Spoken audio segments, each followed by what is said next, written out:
ہم سب جن حالات سے گزر رہے ہیں، اجتماعی طور پہ یہ حالات پوری دنیا کے لیے اس وقت مصیبت کی ایک پیشین گوئی ثابت کر رہے ہیں،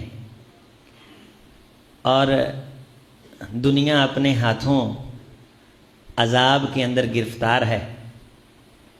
اور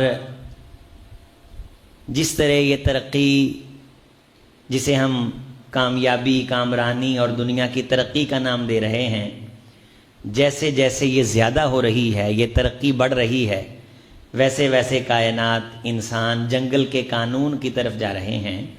جنگل کا قانون یہ ہوتا ہے کہ جس کی لاٹھی اس کی بھینس، اور جس کا بس چلتا ہے، جتنا چلتا ہے، جتنا زور چلتا ہے اتنی وہ تباہی مچا دیتا ہے، جس کو چاہتا ہے پکڑ لیتا ہے، کھا لیتا ہے۔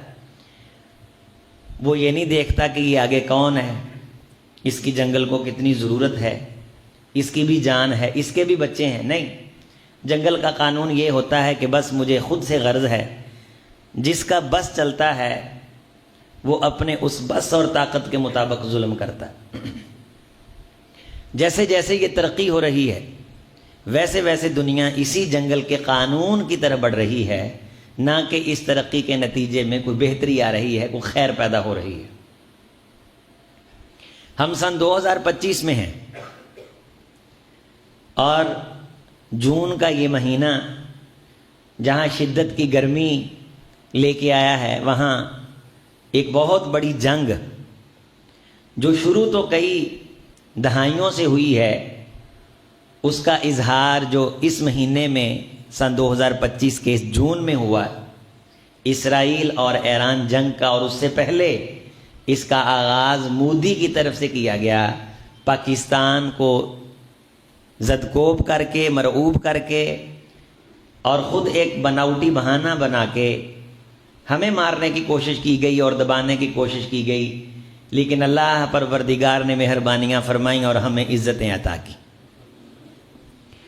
روس اور یوکرین کی جنگ، یہ یوکرین یورپ کا حصہ ہے،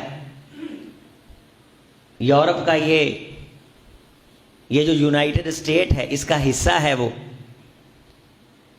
اس بلاک کا وہ ایک مرکزی ملک ہے۔ اس کی روس کے ساتھ دیر سے جنگ چل رہی ہے۔ امریکہ کی افغانستان میں تھی، اس سے پہلے روس تھا۔ انڈیا 24 گھنٹے پاکستان پہ مسلط ہوا ہے، اس سے پہلے عراق، شام، یہ سارے ملک توڑ دیے گئے ہیں۔ وہاں اگر آپ جائیں تو کھنڈرات نظر آتے ہیں۔ اسرائیل کی غزہ کے اوپر برستی ہوئی آگ، اور فلسطین پہ قبضہ کر کے اس پہ ایک ناجائز ریاست اسرائیل کا قیام، صبح و شام مار دھاڑ۔ اور آج کے ایام میں جہاں بھوکے مسلمان روٹی کے لقمے لقمے اور پانی کی بوند بوند کو ترسے ہوئے ہیں، وہ بھوک کے ہاتھوں مر رہے ہیں، اور کہیں کھانا اگر تقسیم ہوتا ہے وہاں لائنیں لگتی ہیں تو ان لائنوں کے اوپر بھی فائرنگ کر دی جاتی ہے اور سینکڑوں شہید کر دیے جاتے ہیں۔ دنیا اس وقت جنگوں کا سامنا کر رہی ہے۔ کم از کم میں آپ سے تو یہ کہوں گا کہ ان آزمائشوں سے، مصیبتوں سے اللہ نے ہمیں تو محفوظ کیا ہوا ہے۔ اللہ تعالیٰ نے تو ہمیں ان تلخیوں سے، ان آگ کی بارشوں سے بچایا ہوا ہے۔ تو کیوں نہ ہم اس بارے تھوڑا سا سوچ لیں، غور کر لیں کہ جب دنیا میں اس قسم کے حالات ہو جائیں تو ہمیں کیا کرنا چاہیے، ہماری ذمہ داریاں کیا ہیں۔ جیسے میں نے تمہید میں آپ کے سامنے اختصار سے یہ گزارش کر دی کہ پوری دنیا جنگوں کی لپیٹ میں ہے، اور یہ تیسری عالمی جنگ جو ہے یہ جاری ہے۔ بعض کہتے ہیں تیسری بڑی جنگ کا خدشہ ہے۔ بھائی تیسری بڑی عالمی جنگ، اس سے پہلے سن 49 میں جس جنگ کا اختتام ہوا، سن 39 میں جنگ عظیم دوم، 7 کروڑ کے قریب لوگ مارے گئے تھے۔ تب تو آبادیاں بھی اتنی نہیں تھیں۔ اب تو انسان بہت بڑھ چکے ہیں، آبادیاں بہت زیادہ ہو چکی ہیں، اور اگر یہ جنگیں پھیلتی ہیں تو مرنے والوں کی تعداد اربوں میں ہوگی، کروڑوں میں نہیں۔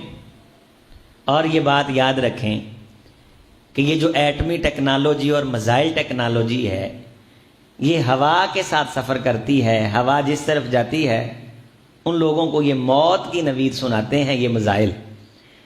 اور یہ ہوا کسی کے قبضے اور کنٹرول میں نہیں۔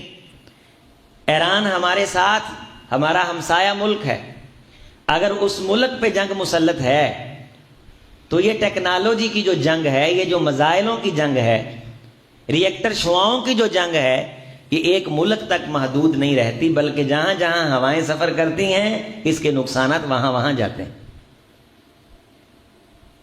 بیماریوں کی شکل میں، یا تھوڑی دیر ٹھہر کے موت کی شکل میں، یا بھانج کرنے کی شکل میں۔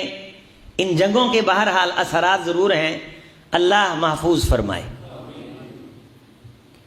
یہ سارے حالات دیکھنے کے باوجود بھی، اس قسم کی کائنات کے جنگ میں الجھ جانے کے باوجود بھی، ہمارے ہاں مسئلہ یہ ہے کہ غیر سنجیدگی، بد تہذیبی، اللہ کے دین سے بے رغبتی، نماز سے دوری، دین سے دوری بلکہ دین بیزاری، ان تمام قسم کی اللہ تعالیٰ محفوظ فرمائے عذاب کی شکلوں میں اضافہ ہوتا جا رہا ہے، بجائے اس کے کہ